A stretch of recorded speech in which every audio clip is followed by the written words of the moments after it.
अपनी यान्डेरे गर्लफ्रेंड, जिसका अंडरवर्ल्ड और असली बिजनेस की दुनिया दोनों पर दबदबा था, से बचने के लिए मैंने समुद्र में कूदकर और देश छोड़ देकर अपनी मौत का नाटक किया। उसने मेरे लिए एक शानदार अंतिम संस्कार किया और यहाँ तक कि मेरी राख से शादी भी कर ली। 1 साल बाद जब मैं एक बार में 8 युवा मॉडल्स के साथ मजे कर रहा था तो मैंने ऊपर देखा और उसकी ठंडी नजरों से मेरी नजरें टकरा गईं। मिकाई पूरे 30 सेकंड तक जम गई, फिर उसके होठों पर एक क्रूर मुस्कान आ गई। उसने एक ही घूंट में अपनी ड्रिंक पी ली, रेलिंग पर हाथ टिकाए और ऊपरी मंजिल से नीचे कूद गई। लेकिन जैसे ही वह नीचे उतरी, मैं वहां कहीं नहीं था। उसे सिर्फ मेरा भेजा हुआ एक टेक्स्ट मैसेज दिखा, तुमने मुझे किसी और समझ लिया है, मैं तुम्हारा एक्स बॉयफ्रेंड नहीं हूँ। इस बीच मैं बुरी तरह डरा हुआ था। मैं मिकाई से दोबारा कैसे टकरा सकता था? मेरा काम तमाम हो गया था। बिना एक पल गंवाए मैंने वहां से तुरंत 9-2-11 होने का फैसला किया और शहर के 5 ब्लॉक तक तेजी से भागा। जब मुझे यकीन हो गया कि मैं बार से काफी दूर आ गया हूँ, तब मैं टैक्सी पकड़ देने के लिए रुका। किस्मत से एक खाली कैब आकर रुकी। जैसे ही मैं उसमें बैठने वाला था, किसी ने मुझे पीछे से पकड़ लिया। मैं उसके परफ्यूम की खुशबू को अच्छी तरह पहचानता था। मैंने विरोध करने की हिम्मत नहीं की, क्योंकि मैं जानता था कि वह कितनी सन की हो सकती है। मिकाई मुझे पास के होटल में खींच ले गई। कमरे के अंदर पहुंचते ही उसने दरवाजा बंद कर दिया और मुझे ठंडी नजरों से घूरने लगी। तुम किससे भाग रहे थे? मैंने हिलने की हिम्मत नहीं की, मैं बस थोड़ा हकलाया। जब मैं चुप रहा तो उसने पिस्तौल निकाली और उसकी बैरल मेरे माथे पर टिका दी। बोलो, अगर तुम मेरे ट्रिगर दबाने का इंतजार करोगे तो बहुत देर हो जाएगी। मैंने खुद को शांत करने की कोशिश की, हालांकि मेरी आवाज अभी भी कांप रही थी। मैं भाग नहीं रहा था, मैं बस घर जाना चाहता था। मेरे जवाब पर मिकाई हंस पड़ी, गुस्से भरी हंसी, और उसने मुझे अपनी लाल आंखों से घूरा। तुम्हें पता है मुझसे झूठ बोलने का क्या नतीजा होता है? मैं तुमसे एक बार और पूछती हूँ, तुमने मुझसे ब्रेकअप क्यों किया? ब्रेकअप? मैंने उसकी तरफ देखा और कहा, जो चिट्ठी मैंने 1 साल पहले छोड़ी थी उसमें सब साफ साफ लिखा था। मैं तुम्हारी बेमतलब की हत्याओं को बर्दाश्त नहीं कर सकता था। जब तक मेरे आसपास के सभी लोग मर नहीं जाते तब तक तुम्हें चैन नहीं मिलता। हमारा ब्रेकअप बहुत पहले हो चुका है, बस मुझे जाने दो। यह कहते हुए बंदूक पकड़े हुए मेरा हाथ थोड़ा कांपा। वह गुस्से में चिल्लाई, जी युआन, किसने कहा कि मैं ब्रेकअप के लिए राजी थी? अगर तुमने दोबारा ब्रेकअप शब्द कहा तो कसम से मैं अभी तुम्हारा सिर उड़ा दूंगी। मैंने सिर हिलाया। मुझे तुम्हारी बात पर यकीन है, भला मैं कैसे यकीन न करूं? यह देखकर कि मैंने वैसी बातें कहना बंद कर दिया है जो वह सुनना नहीं चाहती थी, उसके अंदर का गुस्सा थोड़ा कम हो गया। तभी वह मुड़ी। मौके का फायदा उठाते हुए मैं तेजी से उसके पास से गुजरा और दरवाजे की तरफ भागा। मैं दरवाजा खोलने ही वाला था कि धड़ाम, मेरे कान के ठीक पास एक गोली चली, जिससे मैं लगभग बहरा हो गया। दरवाजे में बने छेद ने मुझे याद दिलाया कि यह कोई वहम नहीं था। मिकाई पागल थी, वह सच में ट्रिगर दबाने को तैयार थी। मेरे पैर कांपने लगे और मैं जमीन पर गिर पड़ा। वह लंबी औरत मेरे पीछे आई। मेरी बुरी हालत को देखकर वह मुस्कुराई और पूछा, तुम्हें क्या लगता है कौन ज्यादा तेज है, तुम्हारा भागना या मेरी बंदूक? मैं इस मानसिक प्रताड़ना को और नहीं सह सकता था। चाहे कुछ भी हो, मैं इस पागल औरत के साथ फंसा नहीं रह सकता था, वरना मैं कभी उससे बच नहीं पाऊंगा। भाड़ में जाए सब। मैंने हिम्मत जुटाई, उठा और निडर होकर मिकाई की तरफ देखा। या तो मुझे मार डालो या मुझे जाने दो। उस बात ने उसे भड़का दिया। उसके ठंडे खूबसूरत चेहरे पर कातिलाना भाव आ गया और उसने जोर से दांत पीसे। ठीक है, मैं तुम्हें अभी मार डालती हूँ। स्लैश। उसने जैसे ही बात खत्म की, उसने अपनी पूरी ताकत लगाकर मुझे बिस्तर पर दबा दिया। उस रात देर गए। मिकाई सोफे पर बैठी थी और मेरे ख्यालों में पुरानी बातें घूमने लगीं। मिकाई बूढ़े मी की बेटी थी जो उनके 60 साल की उम्र में पैदा हुई थी। उसे बचपन से ही बहुत प्यार मिला, लेकिन उसने कम उम्र में ही असाधारण हुनर भी दिखाया। उसने 3 साल की उम्र में बंदूक चलाना सीखा। 6 साल की उम्र में ट्रेनिंग के लिए देश एन भेजा गया। 8 साल की उम्र में शार्प शूटर बन गई। लगातार अंडरवर्ल्ड में काम करती रही और 14 साल की उम्र तक देश एन में सत्ता अपने हाथ में ले ली। स्लैश। वह मुझसे 2 साल पहले मिली थी। उस समय वह एक विरोधी गुट के लीडर का पीछा कर रही थी। कई लोगों को मारने के बाद वह एक गली में दीवार से सटकर खड़ी थी और अपने साथियों का इंतजार कर रही थी। तभी मैं, जो अभी अभी बड़ा हुआ था, भी भाग रहा था और मेरा पीछा किया जा रहा था। मिकाई की तरफ देखे बिना ही मैं सीधे कूड़ेदान में कूद गया और अंदर से ढक्कन बंद कर लिया। देशेफ के यहाँ 5 हट्टे कट्टे आदमी पीछा करते हुए आए और टूटी फूटी अंग्रेजी में मिकाई से पूछा, क्या तुमने किसी लड़के को देखा? मिकाई दीवार से सटकर खड़ी रही, अपने जूतों के खून से सने अगले हिस्से को देखती रही और उन लोगों की तरफ ध्यान तक नहीं दिया। उन हट्टे कट्टे आदमियों ने गली में तलाशी ली और आखिरकार कूड़ेदान के सामने रुके। उसे लात मारने के बाद वे पांचों खुश हो गए। उस ग्रुप के सबसे आक्रामक आदमी ने कूड़ेदान खोला, मुझे बाहर खींचा और मुझे ले जाने की तैयारी करने लगा। बुरी तरह कांपते हुए मैंने अचानक मिकाई की तरफ देखा और चीनी भाषा में उससे किसी को खोजने में मदद करने की गुहार लगाई। मिकाई ने बेपरवाही से जवाब दिया, तुम्हारी मदद करूं? मैं घाटे का सौदा नहीं करती। मैंने अपना होंठ काटा और कहा, अगर तुम मेरी मदद करोगी तो मैं तुम्हारी हर बात मानूंगी। डील पक्की। मिकाई मुस्कुराई। सच तो यह था कि उसने मुझे पहली बार देखते ही मुझे बचाने का फैसला कर लिया था। उसने तेजी से अपनी पिस्तौल निकाली और उस हट्टे कट्टे आदमी की भौहों के बीच सीधे गोली मार दी। बैंग। खून मेरे पूरे चेहरे पर फैल गया। उस पर ध्यान न देते हुए मैं लड़खड़ाता हुआ मिकाई की तरफ बढ़ा। बाकी चार आदमी अचानक हरकत में आए और गोली चलाने के लिए अपनी बंदूकें उठाईं। मिकाई ने एक के बाद एक 4 गोलियां चलाईं। बैंग बैंग बैंग बैंग और चारों लाशें एक एक करके जमीन पर गिर पड़ीं। थोड़ी दूर जाने के बाद मेरे पैर लड़खड़ा गए और मैं घुटनों के बल गिर पड़ा। कैम्फलाज मुझे गली के आखिर में खड़ी एक काली सेडान कार तक ले गई। एक गुर्गे ने अंदर से जल्दी से दरवाजा खोला। जैसे ही कार चलने लगी, उस गुर्गे एलन ने रियर व्यू मिरर में मुझे चोरी छिपे देखा। कैम्फलाज ने रूखेपन से कहा, क्या तुम्हें अपनी आंखें और नहीं चाहिए? चौंक कर एलन ने तुरंत नजरें हटा लीं। उसका उत्सुक होना स्वाभाविक था। उनकी बॉस 19 साल की थी और अभी भी वर्जिन थी। फिर भी अचानक वह एक हैंडसम नौजवान को घर ले आई थी। भला कौन उत्सुक नहीं होगा? पिछली सीट पर बैठे हुए मेरा दिल जोरों से धड़क रहा था। ये औरत ऐसी लग रही थी जिससे पंगा लेना ठीक नहीं होगा। क्या वह सच में अपनी बात रखेगी? क्या होगा अगर उसने मुझे जाने नहीं दिया? पुलिस को बुलाऊं? क्या फ्रांस की पुलिस सच में कोई मदद कर पाएगी? मैंने पहले भी उन्हें बुलाने की कोशिश की थी जब 5 हट्टे कट्टे आदमी मेरा पीछा कर रहे थे, लेकिन मेरा फोन टूट गया था। कार शहर के बाहरी इलाके में एक विला के सामने रुकी। कैम्फलाज ने एलन से कहा, दफा हो जाओ, अगले कुछ दिनों तक मुझे ढूंढने मत आना। एलन एक पल के लिए हैरान रह गया, फिर उसे बात समझ आई। बॉस, क्या आप आखिरकार अपना व्रत तोड़ने जा रही हैं? लेकिन कुछ दिन का मतलब कितने दिन था? विला के अंदर कैम्फलाज मुझे बेडरूम में ले गई। बाथरूम में खुद नहा लो या चाहती हो कि मैं मदद करूं? मैं खुद नहा लूंगा। घबराहट से मेरी आवाज कांप रही थी। कैम्फलाज ने सिर हिलाया, दरवाजा बंद किया और बगल के कमरे में जल्दी से नहाने चली गई। वह ज्यादा दूर जाने की हिम्मत नहीं कर रही थी। उसे डर था कि मैं भाग न जाऊं। अगर मैंने भागने की हिम्मत की तो वह जबरदस्ती करने से भी पीछे नहीं हटती। मैंने बाथरूम में कोई गड़बड़ नहीं की। मुझे एहसास हो गया था कि यह जगह बहुत दूर दराज इलाके में थी। वहां से भागने का कोई रास्ता नहीं था। अगर मैं विला से बाहर निकल भी जाता तो जल्दी ही पकड़ा जाता। और उससे भी बुरी बात यह थी कि उसके पास बंदूक थी। उसे भड़काने और अपनी जान गंवाने के बजाय अभी उसकी बात मान लेना ही बेहतर था। मैं उसके लापरवाह होने का इंतजार करता और फिर भागने का मौका ढूंढता। दरवाजे पर दस्तक हुई। मैं अभी तैयार नहीं हुआ था। बाहर से कैम्फलाज की बेसब्र आवाज आई, जल्दी करो। मैंने जल्दी से बाथरोब पहना। जैसे ही मैं बाथरूम से बाहर निकला, कैम्फलाज खुद को रोक नहीं पाई और मुझे खींचकर बिस्तर पर ले गई। जब उसके ठंडे पतले होंठ मेरे होंठों से मिले तो हम दोनों ठिठक गए। ये हमारा पहला किस था। अगले दिन दोपहर के आसपास मेरी नींद खुली और मैंने चुपके से निकलने की कोशिश की, लेकिन अचानक मुझे वापस खींच लिया गया। तुम कहाँ जा रहे हो? नींद से भरी उसकी आवाज भारी और आकर्षक थी। मैंने घबराहट में घूंट भरा। मुझे कुछ जरूरी काम निपटाना है। उसने आंखें बंद करके मुस्कुराते हुए कहा, तुम होशियार हो। हाँ, मैं हूँ। मैं उसकी सीमाओं को परख रहा था, भागने का मौका ढूंढ रहा था। बदकिस्मती से उसका मुझे जाने देने का कोई इरादा नहीं था। उसे पिछली रात ही एहसास हो गया था। यह पहली नजर का प्यार था।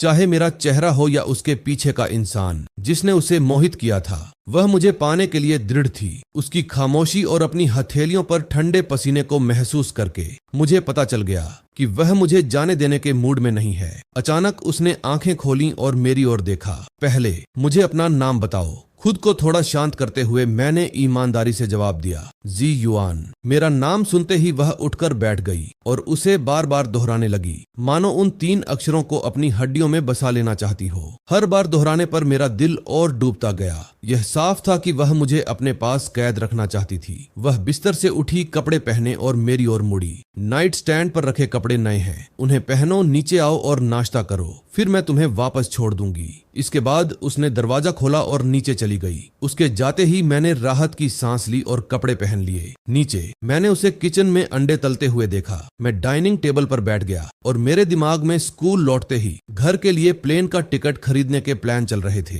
तभी वह दूध और नाश्ता लेकर आई। खा लो। मैंने चुपचाप खाना खाया और देखा कि उसने अपने खाने को हाथ भी नहीं लगाया था। मैं पूछना तो चाहता था लेकिन रुक गया। खाना खाना बहुत मुश्किल हो रहा था। जब कोई आपको उस तरह घूर रहा हो तो कुछ भी निगलना मुश्किल होता है, लेकिन मैंने फिर भी खाना खत्म किया। वह उठी और चली गई। ऐसा नहीं था कि मैंने उसका इंतजार नहीं किया। बात यह थी कि मुझे पता था कि वह मुझसे बहुत डरी हुई थी। इतनी डरी हुई कि एक कदम और पास आने पर शायद वह बेहोश हो जाती। वह जितना इस बारे में सोचती उतनी ही परेशान होती जाती। अपनी पूरी जिंदगी में वह कभी ऐसे आदमी से नहीं मिली थी जिसने उसे इतनी सख्ती से ठुकराया हो। मैं पहला इंसान था। पूरे रास्ते में चुप रहा। मीकाई के चेहरे पर गंभीर भाव थे, इतने गंभीर कि डर लग रहा था। क्या मैं उसे इतना नापसंद करता था कि एक शब्द भी नहीं बोल रहा था? कल से अब तक जब उसने खुद बात शुरू की, उसके अलावा मैंने सिर्फ 2 बार बात की थी। एक बार मदद के लिए और एक बार हालात समझने के लिए। जैसे ही स्पोर्ट्स कार विला कॉम्प्लेक्स से बाहर निकली, मीकाई ने रूखेपन से पूछा,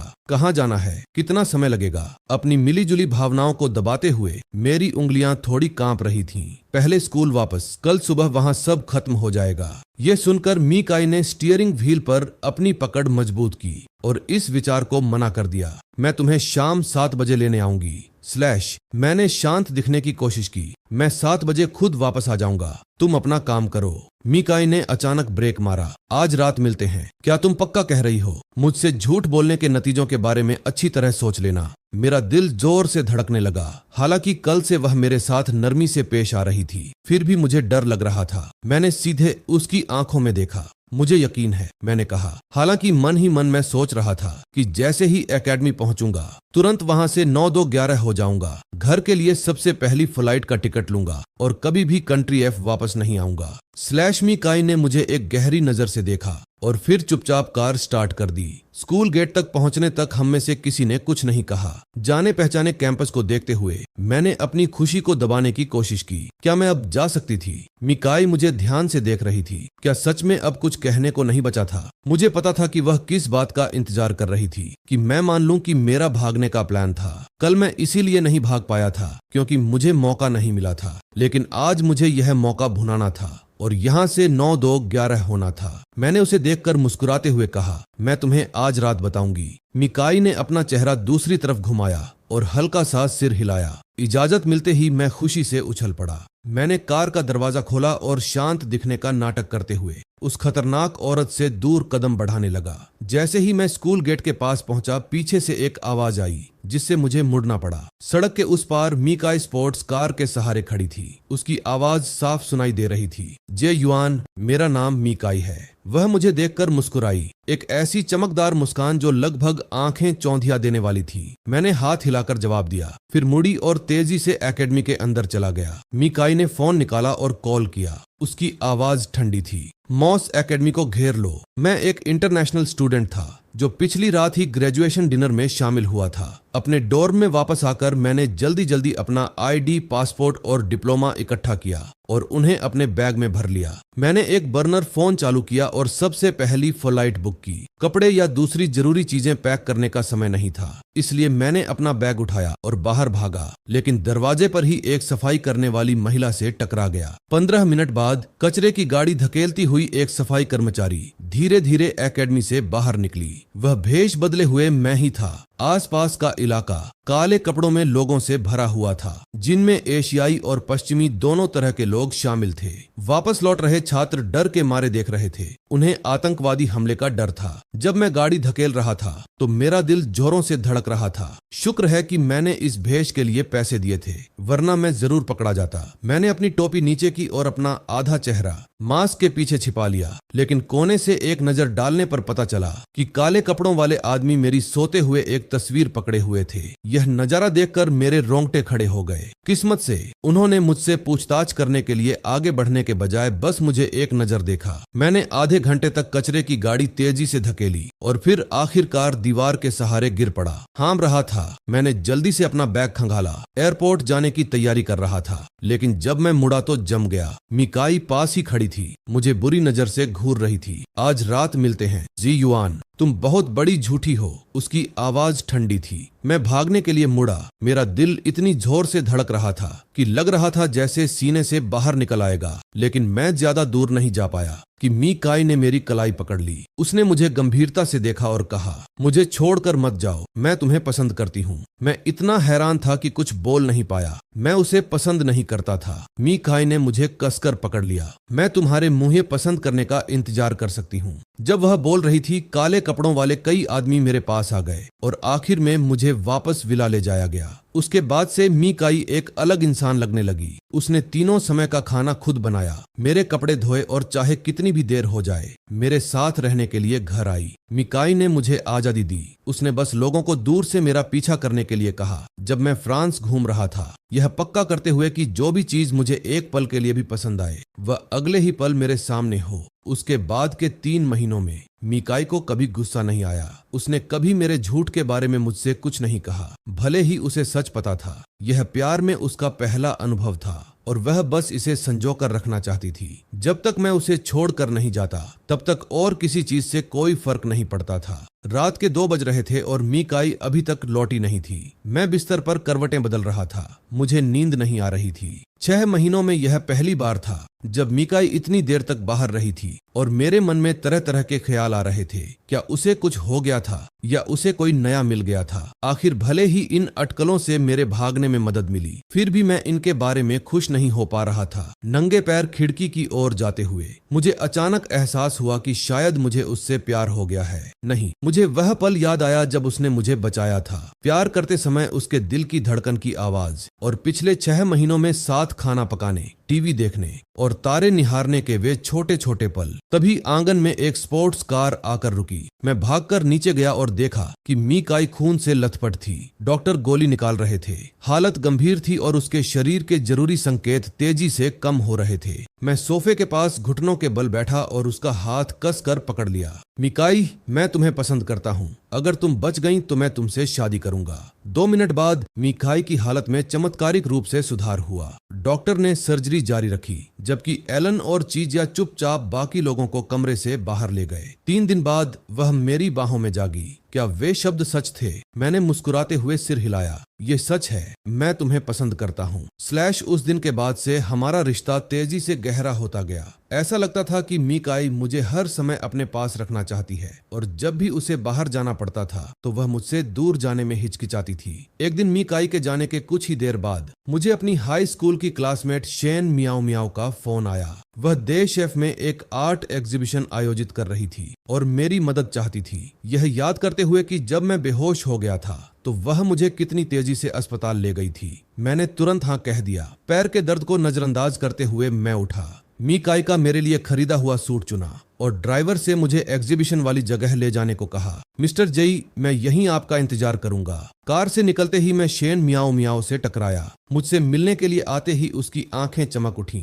जी युआन, चलो पहले कुछ खा लेते हैं। मैंने विनम्रता से मना कर दिया। मैंने खाना खा लिया है, सीधे एग्जीबिशन चलते हैं। हम एक एक करके गैलरी में गए जबकि ड्राइवर ने झिझकते हुए और माथे पर बल डाले हुए फोन किया। दूसरी जगह का माहौल बिल्कुल अलग था। विला के अंदर मिकाई सोफे पर आराम से बैठी थी और अपने सामने घुटनों के बल बैठे आदमी को बेरुखी से देख रही थी। तुम कैसे मरना चाहते हो? वह आदमी घबराकर गिड़गिड़ाने लगा। प्लीज मेरी पत्नी और बच्चों को छोड़ दो, मेरे साथ जो चाहो करो। आसपास खड़े गुर्गे तिरस्कार से हंसने लगे। मिकाई अचानक मुस्कुराई। उसने अपनी बंदूक उठाई, आदमी के कंधे पर गोली मारी और बंदूक की नली उसके सिर पर टिका दी। कोई और इच्छा? बेझिझक बताओ। पता चला कि इस आदमी ने मिकाई के एक साथी को ड्रग्स की तस्करी के लिए मजबूर करने की कोशिश की थी और नाकाम रहा था। उसने उस साथी के पूरे परिवार को खत्म करने की भी कोशिश की थी, फिर भी अब वह रहम की भीख मांगने की हिम्मत कर रहा था। मिकाई के अपने लोगों के लिए कड़े नियम थे। कोई मानव तस्करी नहीं, कोई ड्रग्स नहीं और सेना या पुलिस को निशाना नहीं बनाना। तभी एक औरत और बच्चा तेजी से सीढ़ियों से नीचे आए। जख्म देखकर बच्चा अपने पिता की ओर भागा। 2 गोलियां चलीं और माँ बच्चा खून से लथपथ होकर गिर पड़े। उस आदमी का मुंह दर्द और सदमे से खुला रह गया, पर आवाज नहीं निकली। मीकाई खड़ी हुई और पास खड़े एक गुर्गे से कहा, इसे इतनी जल्दी मत मरने देना, और वहां से चली गई। जैसे ही वह अपनी कार में बैठी, उसके ड्राइवर का फोन आया। कॉलर आईडी देखकर मीकाई की उंगलियां थोड़ी कांप गईं। फोन के बाद मीकाई की आंखें गुस्से और तनाव से लाल हो गई थीं। उधर आर्ट स्टूडियो में मैंने समय देखा। सीनियर, मैं अब वापस जा रहा हूँ। पेंटिंग में जो सुधार करने हैं वह घर पर कर लूंगा। शेन मियाओ मियाओ ने घड़ी की तरफ देखा। बाद में डिनर करोगे? मैंने मना करते हुए हाथ हिलाया। जरूरत नहीं है, मुझे भूख नहीं है। शेन मियाओ मियाओ ने हार न मानते हुए और पूछा, क्या तुम्हारी कोई गर्लफ्रेंड है? मैंने सिर हिलाया। हाँ थी। मेरे साफ साफ जवाब से शेन मियाओ मियाओ को गुस्सा और निराशा दोनों महसूस हुए। वह हाई स्कूल के समय से ही मुझे पसंद करती थी, लेकिन कभी हिम्मत नहीं जुटा पाई, क्योंकि उसे डर था कि कहीं हम दोस्त भी न रह पाएं। पिछले 3 सालों में उसने मुझसे संपर्क बनाए रखने की कोशिश की, लेकिन उसे हमेशा बेरुखी ही मिली। जब उसने आखिरकार मुझे पाने की हिम्मत जुटाई तो उसे पता चला कि मेरी पहले से ही एक गर्लफ्रेंड है। शेन मियाओ मियाओ को वहीं हैरान परेशान छोड़ते हुए मैं बिना पीछे मुड़े चला गया। उसकी नजर इतनी गहरी थी कि मुझ जैसा बेपरवाह इंसान भी उसे महसूस कर सकता था। मैं किसी और से संदेश भिजवा दूंगा, अब हम दोबारा नहीं मिलेंगे। शेन मियाओ मियाओ मेरे पीछे आई। जीवान, मैं तुम्हें बाहर तक छोड़ने आती हूँ। यह सुनकर मैं और तेजी से चलने लगा। ड्राइवर की कार देखकर मैं दौड़ने लगा, लेकिन फिसलकर लगभग गिर ही गया। शेन मियाओ मियाओ ने मुझे संभालने के लिए हाथ बढ़ाया, लेकिन मैंने जल्दी से खुद को पीछे खींच लिया। धन्यवाद सीनियर। तभी गोली चलने की आवाज आई। बैंग और शेन मियाओ मियाओ के हाथ से खून बहने लगा। दर्द के कारण उसके माथे पर ठंडे पसीने की बूंदें आ गईं। फिर भी उसने दांत भींचे रखे और कोई आवाज नहीं निकाली। मैंने उसे सुरक्षित जगह पर खींचने की कोशिश की, लेकिन अगले ही पल मैं एक जानी पहचानी बाहों में खींच गया। ऊपर देखा तो पाया कि मीकाई ने पिस्तौल पकड़ रखी थी और वह लगातार 5 और गोलियां चला रही थी। मीकाई, गोली चलाना बंद करो, मैंने कांपते हुए कहा और बंदूक पकड़ ली। उस गुस्से से भरी महिला ने ठंडे लहजे में कहा, एक तरफ हटो, मैं उसका हाथ बेकार कर दूंगी। मैंने जल्दी से उसे शांत करने की कोशिश की।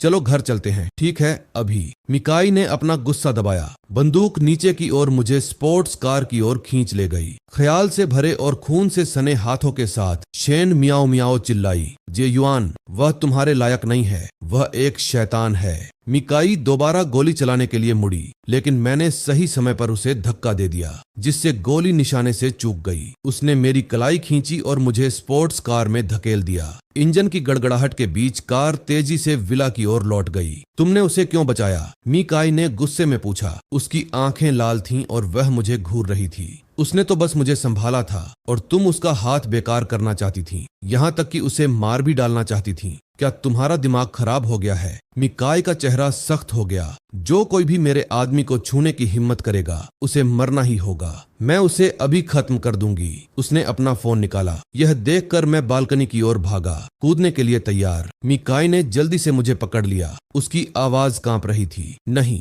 क्या वह सच में इतना जरूरी है कि तुम उसके लिए अपनी जान जोखिम में डालो? मैंने सिर हिलाया। मैं किसी बेगुनाह की जान जाते हुए नहीं देख सकती। मैंने वादा किया कि मैं उससे दोबारा कभी नहीं मिलूंगी। मिकाई चुपचाप चली गई। उस रात तेज बुखार के कारण मैं कोमा में चला गया। जब होश आने पर डॉक्टर मुझे इमरजेंसी रूम से बाहर लाए तो मिकाई लड़खड़ाती हुई आगे बढ़ी और मेरा हाथ कसकर पकड़ लिया। छोड़ने को तैयार नहीं थी। अगली सुबह जैसे ही मैंने आंखें खोली, मैंने मिकाई की लाल आंखें देखी। वह भारी आवाज में बोली, क्या तुम्हें अभी भी दर्द हो रहा है? क्या मैं डॉक्टर को बुलाऊं? क्या तुम्हें भूख लगी है, प्यास लगी है? मैंने धीरे से उसका हाथ पकड़ा। तुमने एक साथ इतने सारे सवाल पूछ लिए, मुझे नहीं पता कि पहले किसका जवाब दूं। मिकाई ने अपना सिर झुका लिया। मैं गलत थी, मुझे माफ कर दो। मुझे पता था कि वह पहले हुई घटना के लिए माफी मांग रही थी, लेकिन वह माफी मेरे लिए नहीं थी। शेन मियाओ मियाओ ने तो बस मुझे संभाला था, फिर भी मिकाई ने उसे 6 गोलियां मारी थीं। वह माफी शेन मियाओ मियाओ के लिए होनी चाहिए थी। कमरे में सन्नाटा छा गया जब तक कि डॉक्टर राउंड के लिए नहीं आए। मिकाई खड़ी हुई और चली गई। हॉलवे में एलन खाना लेकर आ रहा था। दूर दूर से अपनी बॉस को अकेला खड़ा देखकर उसे दुख हुआ। बॉस, अगर आप किसी को पसंद करती हैं तो आपको उनका सम्मान करना आना चाहिए। उसने खाने का डिब्बा रखा और चुपचाप चला गया।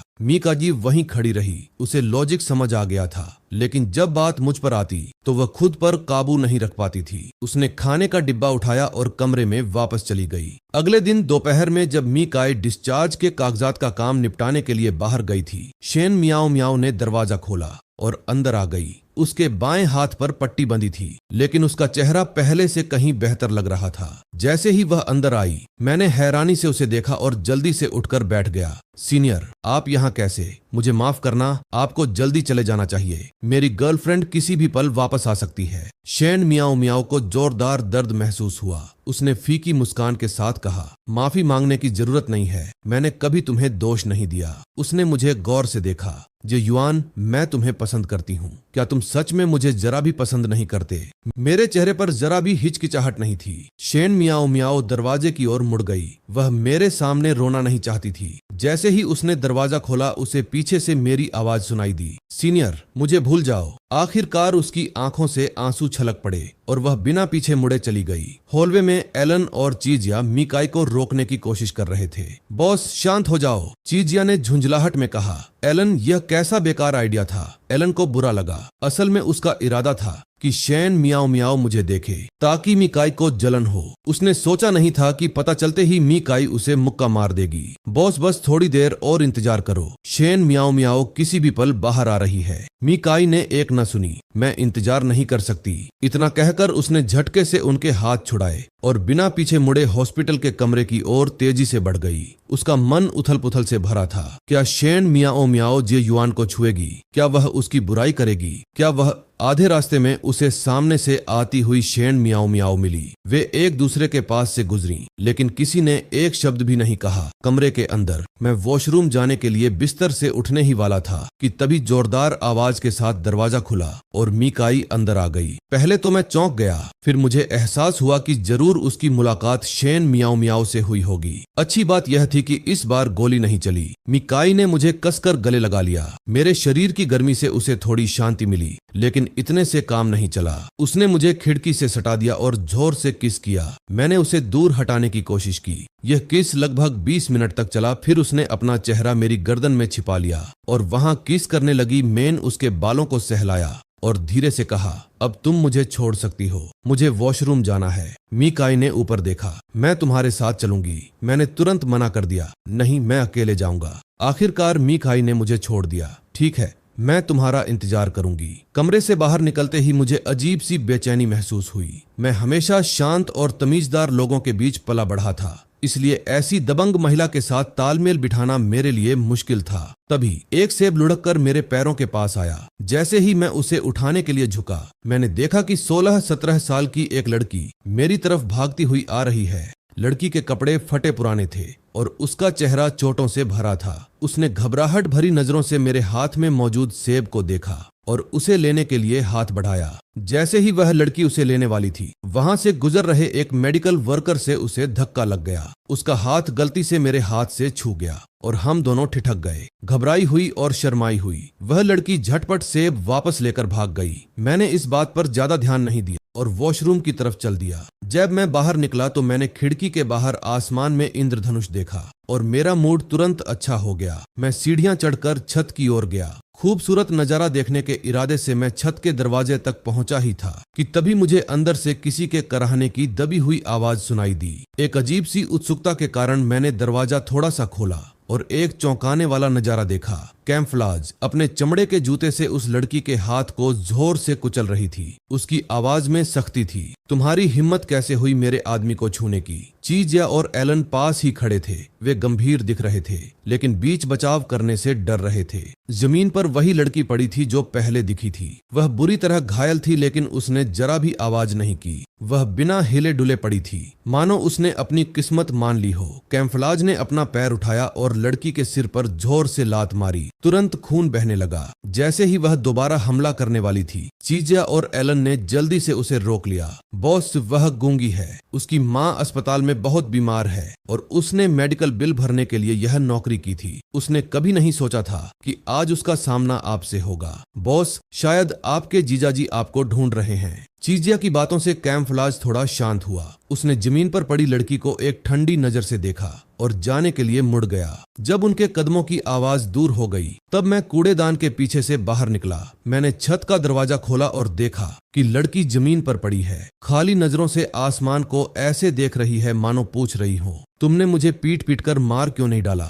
उसके लिए जीना बहुत थका देने वाला हो गया था। मैं नीचे झुका और अपनी जेब से एक बैंक कार्ड निकाला। मुझे बहुत अफसोस है, ये लो, इसे रख लो, इसमें कोई पिन नहीं है। डॉक्टर को दिखाने के लिए इसका इस्तेमाल करना। खून से लथपथ लड़की ने आंखें खोलने की कोशिश की। उसने अपने ठीक हाथ से आंखें पोंछी और मेरी तरफ देखा, लेकिन कुछ नहीं बोली। मैं बेचैन हो गया। मुझे चिंता हुई कि कहीं मीकाई मुझे ढूंढते हुए ना आ जाए और वहां कोई न मिले। मैं नीचे झुका, उस लड़की का हाथ पकड़ा और कार्ड उसकी हथेली में दबा दिया। मुझे सच में अफसोस है। मैं जाने के लिए मुड़ा, लेकिन जैसे ही मैंने एक कदम बढ़ाया, अचानक एक ठंडे हाथ ने मेरे टखने को पकड़ लिया। मैंने नीचे देखा। मुझे लगा कि वह गुस्से में मुझ पर चिल्लाएगी, लेकिन इसके बजाय उसने अपना चेहरा ऊपर उठाया और मुस्कुराई। एक ऐसी मुस्कान जो इतनी साफ और खुशी से भरी थी कि मैं भी मुस्कुराए बिना नहीं रह सका। जैसे ही उसने मुझे छोड़ा, मैं जल्दी से छत के दरवाजे से बाहर निकल गया। वे लड़की धीरे धीरे खड़ी हुई, बैंक कार्ड को इंद्रधनुष के सामने पकड़ा और फिर से मुस्कुराई। इंद्रधनुष सुंदर है, लेकिन वह इसकी हकदार नहीं है। अस्पताल के कमरे के अंदर मीकाई खिड़की से बाहर इंद्रधनुष को देख रही थी। वह पहले मुझे ढूंढने के लिए दक्षिण की ओर गई थी, लेकिन नर्स ने कहा कि वहां कोई नहीं था। क्या जी युआन उससे बच रहा था? वह खिड़की के पास गई और एक कॉल किया। कनेक्ट होने से पहले वह काफी देर तक बजती रही। बड़ी बहन। दूसरी तरफ से आवाज हैरान करने वाली थी। वह अपनी बड़ी बहन को तभी कॉल करती थी जब वह किसी मुसीबत में होती थी। मीकाई ने अपनी अंदर की बेचैनी को दबाया। सालों में यह पहली बार था जब उसने अपने परिवार से संपर्क किया था। मीकाई शायद ही कभी उनके कॉल का जवाब देती थी, शायद 10 में से 2 बार। बड़ी बहन, क्या फ्रांस से आए वो एक्सपर्ट अभी भी यहाँ हैं? उनसे कहो कि कल मुझसे मिलने आए। दूसरी तरफ मी यानरन कुछ पल के लिए हैरान रह गई। मैं कल के लिए इंतजाम कर दूंगी। क्या हुआ? क्या तुम्हें मेरी जरूरत है कि मैं आकर तुम्हें देखूं? तभी मैंने दरवाजा खोला। मेरी नाक पर पसीने की बूंदें थीं। ऐसा लग रहा था जैसे मैं दौड़कर वापस आया हूँ। मिकाई ने फोन पर कहा, जरूरत नहीं है, और फोन काट दिया। उसने एक टिश्यू निकाला और धीरे से मेरे चेहरे से पसीना पोंछा। तुम इतनी तेजी से क्यों दौड़ रहे थे? मैं तुम्हारा इंतजार कर लेती। मैंने ऐसा नाटक किया जैसे मुझे उसकी बातों का छिपा हुआ मतलब समझ नहीं आया। ऐसा दोबारा नहीं होगा। पसीना पोंछने के बाद मीकाई ने धीरे से मेरे गाल को सहलाया। मुझसे वादा करो कि तुम दोबारा ऐसे नहीं भागोगे, ठीक है? मैं इतना घबराया हुआ था कि कुछ बोल नहीं पा रहा था। क्या मीकाई को पता चल गया था? छत पर उसकी बेरहमी देखने के बाद मैंने वहां से चले जाने का फैसला कर लिया था। मैं उसकी दीवानगी और क्रूरता को समझ नहीं पा रहा था। हालांकि मैं उससे प्यार करता था, लेकिन मासूम लोगों को चोट पहुंचाने की उसकी आदत को मैं स्वीकार नहीं कर सकता था। मैं इसे 1-2 बार तो रोक सकता था, लेकिन उन मौकों का क्या जब मैंने उसे ऐसा करते नहीं देखा। मैंने पहले छत पर जाने की हिम्मत इसलिए नहीं की थी क्योंकि मुझे डर था कि अगर मैं सामने आया तो उस लड़की की जान जा सकती है। कैम्फलाज के जुनूनी कब्जे वाले स्वभाव को देखते हुए पूरी संभावना थी कि वह यह पक्का कर देती कि मैं अपनी बाकी जिंदगी में किसी और महिला को कभी न देख पाऊं। मैं ऐसी जिंदगी नहीं चाहता था। मैंने साफ तौर पर दूसरों से दूरी बनाए रखी थी, फिर भी मुझे शक और अविश्वास का सामना करना पड़ा। मैंने रिश्ता खत्म करने का फैसला किया। मेरी खामोशी देखकर कैम्फलाज के चेहरे के भाव और भी बिगड़ गए। जी युआन, वह क्या सोच रहा है? क्या वह किसी और औरत के बारे में सोच रहा है या मुझे छोड़ने के बारे में? उसके सीने में गुस्सा उबल रहा था, फिर भी समझदारी ने उसे और झगड़ा करने से रोका, वरना वह जी युआन को और दूर धकेल देती, बहुत दूर। लेकिन बहुत ज्यादा पजेसिव मिकाई भला कैसे शांत हो सकता थी? उसने मुझे कसकर गले लगाया और कहा, तुम मुझसे प्यार करते हो, तुम मुझे छोड़कर नहीं जाओगी। मेरा ऐसा कहने का कोई इरादा नहीं था, लेकिन उसकी आंखों में उमड़ती चाहत को देखकर मैंने धीरे से कहा, मैं तुमसे प्यार करता हूँ।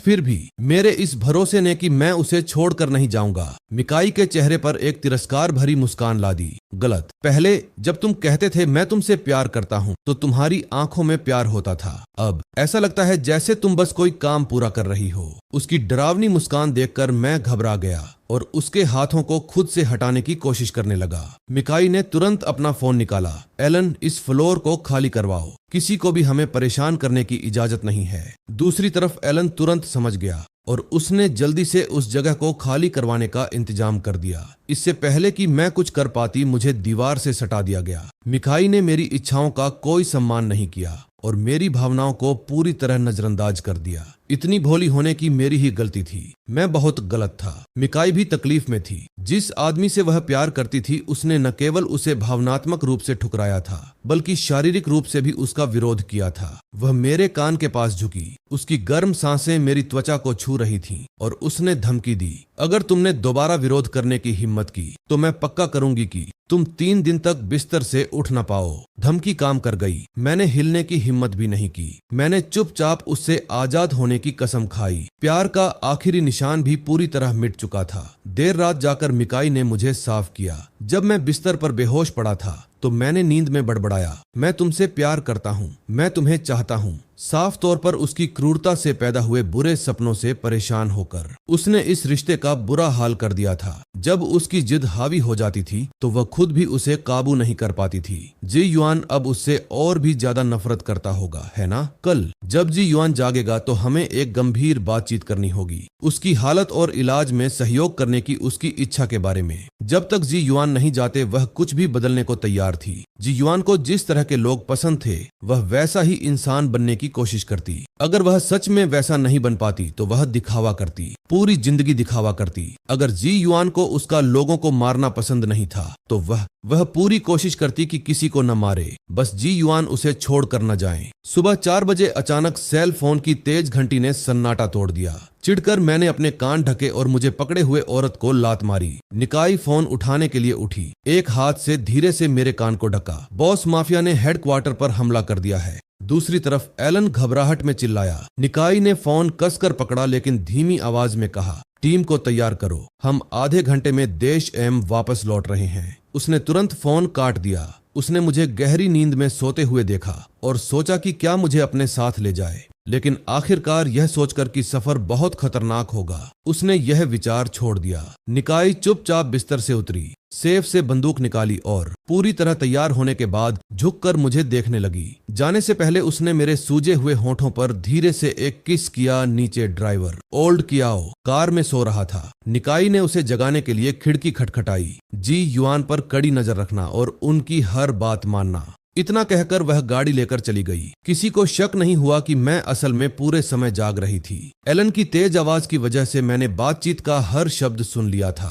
मैंने अपना छिपा हुआ पासपोर्ट और कागजात निकालने के लिए कालीन उठाया। यह भागने का प्लान मैंने यहाँ आते ही तैयार कर लिया था, क्योंकि मुझे पता था कि भागने का यही सही समय है। मैंने जल्दी से काले रंग के स्पोर्ट्स कपड़े पहने और नाइट स्टैंड पर एक छोटा सा ब्रेकअप नोट छोड़ा, जिसमें निकाई की बेरहमी और बीमारी की हद तक पजेसिव होने की आदत की बुराई की गई थी और उससे कहा गया था कि वह मुझे ढूंढने न आए। मुझे सुबह होने से पहले भागना था, नहीं तो एक बार जब निकाई और मदद भेज देती तो मुझे दोबारा मौका नहीं मिलता। अब मुझे बस बूढ़े कियाओ से पीछा छुड़ाना था जो पहरा दे रहा था। मैंने चुपचाप नोट छोड़ा, अंधेरे में कमरे से बाहर निकला और दबे पांव नीचे गया। चुपके से चलते हुए मैं किचन में पहुंचा, खिड़की खोली और बाहर कूद गया। मेरे पैर लड़खड़ा गए और मैं लगभग गिर ही गया था, लेकिन मैंने हिम्मत जुटाई, खुद को संभाला और कुत्ते के दरवाजे से रेंगकर निकलने के लिए मुड़ गया। वह कुत्ता द्वार कभी कैम्फ्लाज के शिकारी कुत्ते के लिए बनाया गया था, एक खूंखार जानवर जो अपने मालिक की तरह ही हिंसक था। एक बार उसने मुझे लगभग मार ही डाला था, इससे पहले कि कैम्फ्लाज ने उसे गोली मारकर खत्म कर दिया। मुझे जरा भी अंदाजा नहीं था कि यही कुत्ता द्वार आज मेरी जान बचाने का जरिया बनेगा। विला से भागने के बाद मैंने पास ही खड़ी 2 काली सेडान कारें देखीं। काले कपड़ों में 7-8 आदमी कैम्फ्लाज के गुर्गे ताश खेल रहे थे। जब मैं मायूसी में डूब रहा था तभी उनके लीडर का फोन बजा। उन्होंने ताश हटाए और कारों में बैठ गए। सही मौका देखकर मैं तेजी से बाहर भागा। हल्की बारिश ने मेरे चलने की आवाज को छिपा दिया और मैं रास्ते पर तेजी से दौड़ा। मेरी आंखों के आंसू बारिश की बूंदों में मिल रहे थे, खुशी और पुराने लगाव के मिले जुले जज्बात से निकले आंसू। जब मुख्य सड़क पर पहुंचा तो सुबह हो रही थी और सड़क सुनसान थी। अचानक पीछे से एक वैन आई। मैंने एक बड़ा जोखिम उठाया। सड़क के बीचों बीच खड़ा होकर उसे रोकने की कोशिश की, यह उम्मीद करते हुए कि गाड़ी कैम्फ्लाज के लोगों की नहीं होगी। अगर मैं जीतता तो मैं दूर कहीं उड़कर आजाद हो जाता, अगर हारता तो मुझे घसीटकर वापस उसी पिंजरे में डाल दिया जाता। किस्मत से वैन में 3 लोगों का एक परिवार था। ये सुनकर कि मुझे एयरपोर्ट जाना है, उन्होंने मुझे लिफ्ट दे दी। जब प्लेन ने आखिरकार उड़ान भरी तभी मुझे सच में राहत महसूस हुई, क्योंकि मैं उस दम घोंटने वाली जगह से आखिरकार निकल चुका था।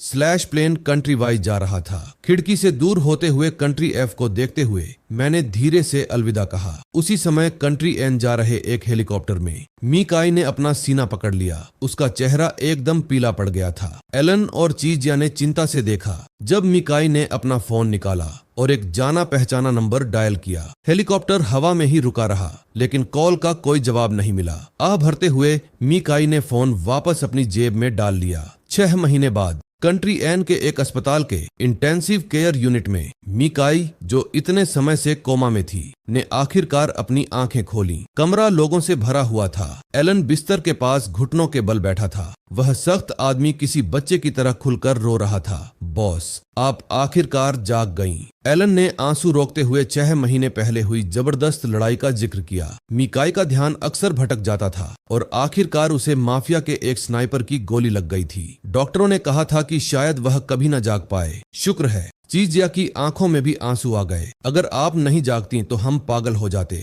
मीकाई ने एलन और चीजिया की ओर देखा और भारी आवाज में पूछा, ये युआन कहाँ है? तुमने उसे बताया तो नहीं ना कि मैं घायल हो गई थी? कमरा अचानक शांत हो गया। एलन और चीजिया ने नजरें चुरा ली। वे उसकी आंखों में नहीं देख पा रहे थे। मीकाई अचानक उठकर बैठ गई। जे युआन के साथ कुछ हुआ है। चीजिया ने आह भरी, दराज से कागज का एक टुकड़ा निकाला और उसे थमा दिया। मीकाई के हाथ कांप रहे थे। आधे घंटे बाद भी वह उस कागज को एक तक देख रही थी। एक ब्रेकअप लेटर। जे युआन अब उसे नहीं चाहता था। सब लोग बाहर जाओ। जब सब चले गए तो मीकाई के आंसू कागज पर गिर पड़े। उसे मेरी बेरहमी से नफरत थी, मेरे कठोर दिल से नफरत थी। इस बात से नफरत थी कि मैंने उससे मिलकर ब्रेकअप तक नहीं किया था। जिस पल उसे गोली लगी थी वह तब भी मेरे बारे में सोच रही थी, लेकिन मेरा क्या मैं उससे आजाद होने का जश्न मना रहा था। मीकाई ने हार्ट्स मेडिसिन पेंडेंट को ऊपर उठाया, फिर उसे जोर से अपनी छाती से सटा लिया। मैं इसे जाने नहीं दे सकती। यह एकमात्र चीज थी जो जी युआन ने उसे दी थी। ठीक है जी युआन, तो भाग जाओ। मैं तुम्हें जाने दे रही हूँ। अगर तुम मुझे नहीं चाहते तो मैं भी तुम्हें नहीं चाहती। 1 महीने बाद मीकाई को अस्पताल से छुट्टी मिल गई। उसके साथी डरे हुए थे।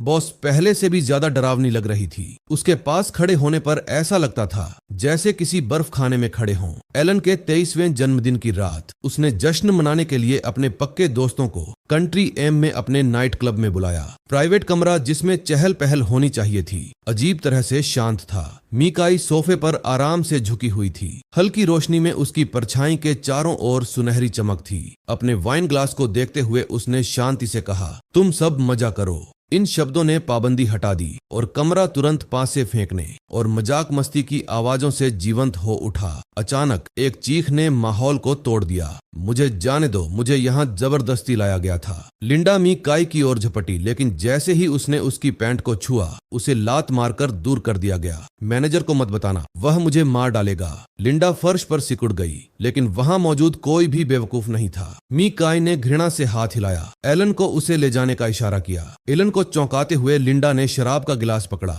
और मीकाई पर झपटी, जिससे शराब उसकी पैंट पर छलक गई। अगले ही पल धड़ाम, गिलास लिंडा के सिर पर टूटकर बिखर गया और तुरंत उसके चेहरे पर खून फैल गया। मीकाई ने कांपते हुए अपनी जेब से एक अच्छी तरह से मुड़ा हुआ पत्र निकाला। जैसे ही उसने देखा कि वह शराब से भीग गया है, उसकी आंखें गुस्से से लाल हो गईं और उनमें कातिलाना इरादा झलकने लगा। कागज इतना नाजुक था कि छूते ही बिखरने का डर था। मीकाई के दांत किटकिटाने लगे। चीजिया ने सबसे तेजी से रिएक्ट किया। वे हेयर ड्रायर लेने के लिए वॉशरूम भागा और उसे सबसे कम स्पीड पर सेट किया। श्याओ शीन ने उसे मीकाई को थमा दिया। माहौल बहुत अजीब था। सोफे पर दर्जन भर लोग बैठे थे जो अपने बॉस को हेयर ड्रायर से उस ब्रेकअप लेटर को सुखाते हुए देख रहे थे जिसे उनके जीजा ने छोड़ा था। वे उस लेटर को अच्छी तरह जानते थे। उनकी बॉस उसे हर दिन पढ़ने के लिए निकालती थी, कभी कभी घंटों तक, और अक्सर उनकी आंखें लाल हो जाती थीं। आधे घंटे बाद मीकाई ने आखिरकार लेटर सुखा लिया, लेकिन खोलने पर पाया कि लिखावट बुरी तरह धुंधली हो गई थी। प्राइवेट रूम का तापमान बहुत गिर गया। मीकाई ने अपनी पिस्तौल निकाली और उसे लिंडा पर तान दिया, जो दर्द के कारण खड़े होने के लिए संघर्ष कर रही थी। एलन ने उसे छोड़ा और एक तरफ हट गया। तुरंत बाद कमरे में गोलियों की बौछार शुरू हो गई, जो पूरे 10 मिनट तक चली। जब मिकाई बाहर निकली तो वह लड़खड़ा रही थी। उसके हाथ सावधानी से उसकी छाती को ऐसे ढके हुए थे जैसे किसी कीमती खजाने को सहेज रही हो। कमरे के अंदर एलन ने सभी महिलाओं को बाहर भेजा और झुंझलाहट में सिगरेट जलाई। यान को अभी भी अपने जीजा का पता नहीं चला था। बॉस ने उन्हें खोजने से मना कर दिया था, लेकिन उसे ऐसी हालत में देखना बहुत दर्दनाक था। वह हर दिन बुरी तरह नशे में धुत रहती थी, रात में 2 घंटे से भी कम सोती थी और मिशन पर लापरवाही से काम करती थी। यहाँ तक कि बंदूक का इस्तेमाल करने की भी परवाह नहीं करती थी। नाइट क्लब का मैनेजर अंदर आया। उसने लिंडा को देखा जो गोलियों से छलनी हो चुकी थी एंड आखिरकार राहत की सांस ली। उसे घसीटकर कुत्तों को खिलाया जाना था। मैनेजर ने तुरंत उसके बाल पकड़े और उसे खींच कर ले गया। विला में वापस मीकाई लाल आंखों से मेज पर रखे ब्रेकअप लेटर को घूर रही थी और तकलीफों में अपना सिर पकड़े हुए थी। जी युआन, तुम्हें एक और लेटर लिखना होगा। महीनों बाद मीकाई ने आखिरकार जी युआन का पता लगा लिया। वह आदमी बहुत दूर एक अनजान विदेशी शहर में छिपा हुआ था। कभी अपनी असली पहचान का इस्तेमाल नहीं करता था और कभी भी अपनी आर्ट एग्जीबिशन में खुद नहीं आता था। अब वह आखिरकार चीन लौट रहा था। मीकाई उसे तभी ढूंढ पाई जब शेन मियाओ मियाओ पर नजर रखने वाले एक आदमी ने उसे खबर दी।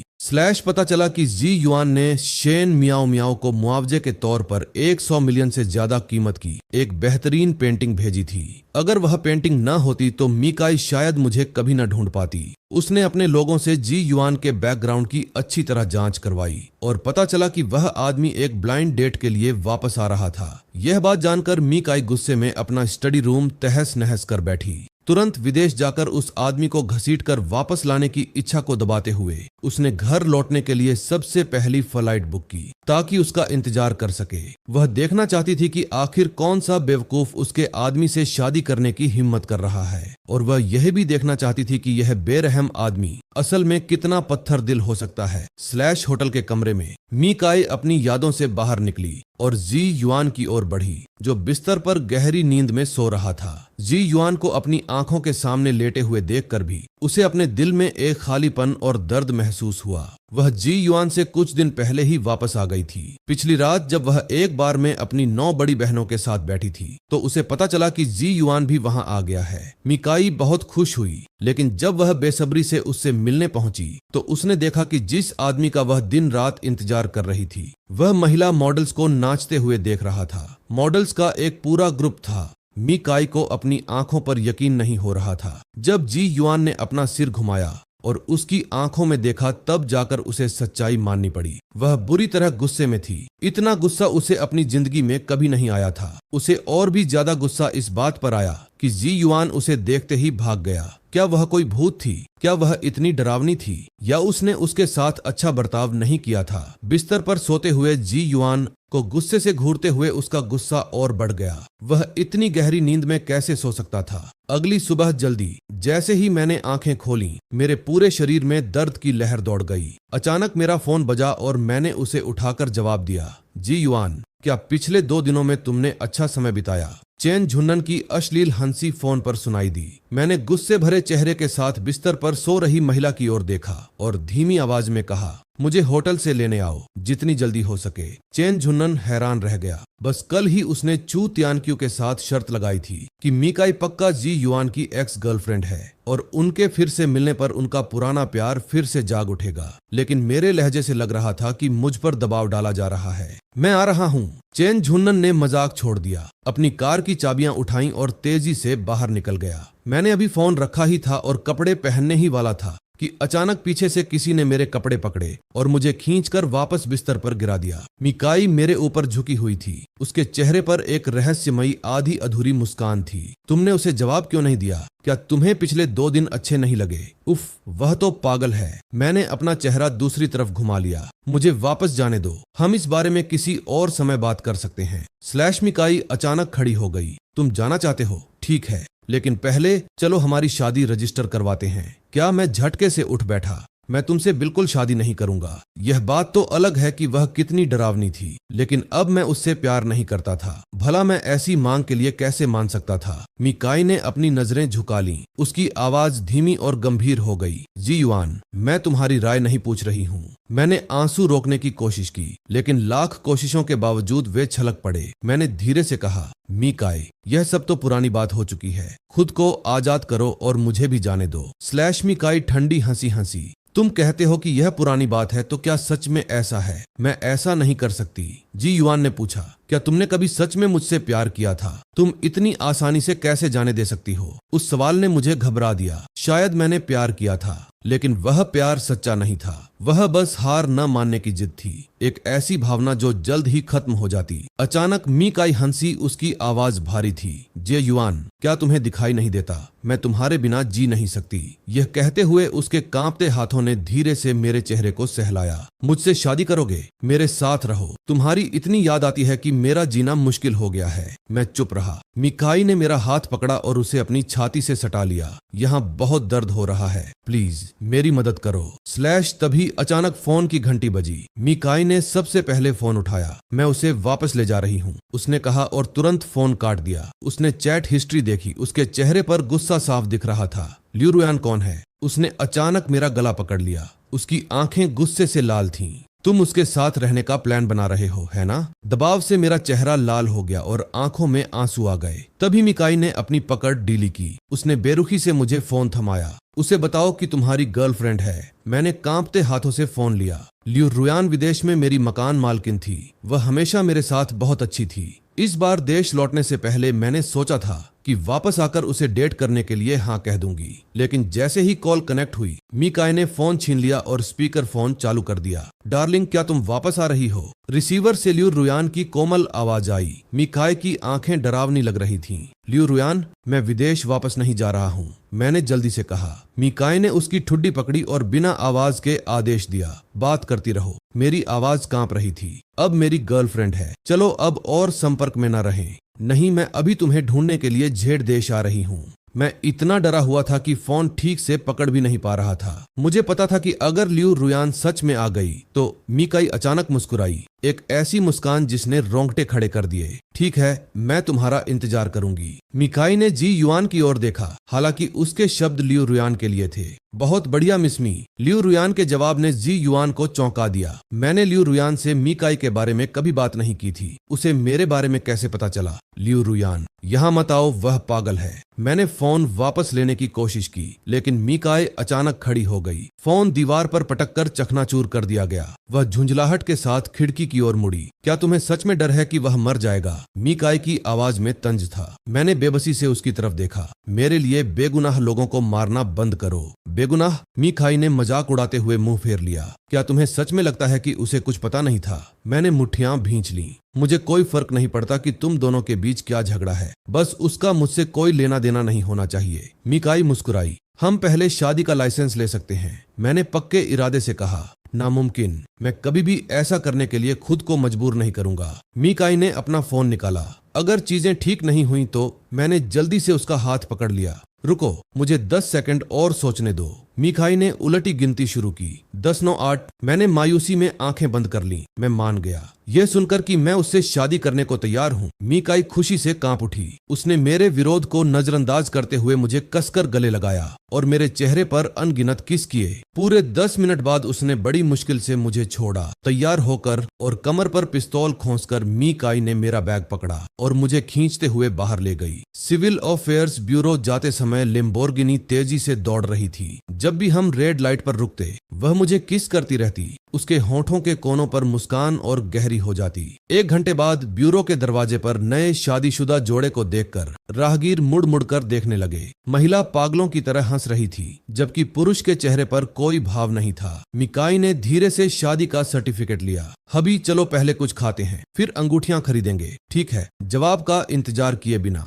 वह मुझे खींचते हुए ले गई, जैसे कोई बच्चा खुश हो। मैंने उस पर ध्यान देना जरूरी नहीं समझा। वैसे भी मेरी बात का कोई मतलब नहीं था। उस शाम जब वह मुझे घर छोड़ने आई, तब मीकाई उदास हो गई। हबी, आज हमारी शादी का दिन है, तुम्हें मेरे साथ समय बिताना चाहिए। उसने मेरा हाथ पकड़ रखा था और छोड़ने को तैयार नहीं थी। उसकी जिद से मेरे सिर में दर्द होने लगा। मैं बस कार से बाहर निकलना चाहता था। गुस्से में मेरे पति कितने अच्छे लगते हैं, मीकाई प्यार भरी मुस्कान के साथ बोली। मुझे यकीन ही नहीं हो रहा था कि यह वही इंसान है। मैंने जबरदस्ती उसका हाथ हटाया और कार से ऐसे बाहर निकला जैसे भाग रहा हूँ। मुझे जाते हुए देखकर मीकाई जोर जोर से हंसने लगी। हंसते हंसते वह दोहरी हो गई। उसने शादी का सर्टिफिकेट निकाला, उसे प्यार से सहलाया और वहां से जाने से पहले काफी देर तक कार में बैठी रही। मी परिवार के विला के गेट पर बटलर ली ने मुझे देखा और उनकी आंखों में आंसू आ गए। यंग मास्टर, आप आखिरकार वापस आ गए। मैंने उन्हें गले लगाया। दादा ली, रोइए मत, आपको तो खुश होना चाहिए कि मैं वापस आ गया हूँ।